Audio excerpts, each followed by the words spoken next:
Julia Manchester, national politics reporter for The Hill. Julia, thanks so much for being here.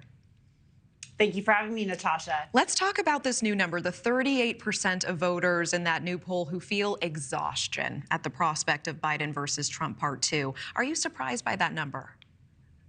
No, I'm not surprised at that number, Natasha, because I think there is a large plurality of Americans, like that 38%, who are sick of the partisanship that is really taking over the country. And I think they view Biden and Trump having been a previous matchup in 2020 as being sort of emblematic of that. So I think it shows that these voters potentially want a new face, a new matchup going into 2024. But instead, they're getting something, the matchup in 2020, which really took place at the height of partisanship or a partisan era in United States history. So not incredibly surprising. Yeah, and Julia, meanwhile, Governor Ron DeSantis still playing coy about running. Let's take a quick listen to this new sound.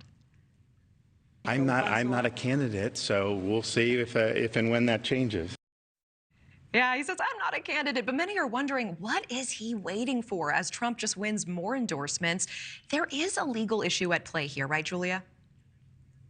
Well, look, there's a legal issue at play in terms of President Trump's, legal issues happening. So I think we at first thought there were issues on that end that could potentially hurt Donald Trump. However, we've seen that his indictment and the other investigations into him seem to have galvanized the Republican base. For someone like Ron DeSantis, though, you're seeing Republican primary voters turn away from him in those primary polls. So after, having a pretty bad week last week when you saw Governor DeSantis come to Capitol Hill and a number of his colleagues just happened to endorse him while he was coming to endorse President Trump when DeSantis was on Capitol Hill, I think that sends a clear message. So DeSantis wants to be very careful. He's in Japan right now, so I think he's trying to play this very carefully in terms of how he approaches 2024. Yeah, carefully, certainly. But there are laws on the book in Florida that make it so that the Florida governor cannot run for president while he is sitting.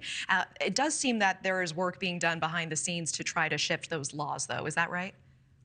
I think we do see that work is being done. I think there are certainly ways to, circumvent that. I think a lot of these states have, similar laws when it comes to running for president. So if Ron DeSantis does, decide to run, look, this isn't really something that's been widely talked about in the lead up to, his presidential announcement if he jumps into it. So I think we'll see how that plays out. Okay, Julia Manchester, thank you so much for your time. Thank you for watching. Go to newsnationnow.com to find News Nation on your television provider. And don't forget to click the red subscribe button below to get more of News Nation's fact-driven, unbiased coverage.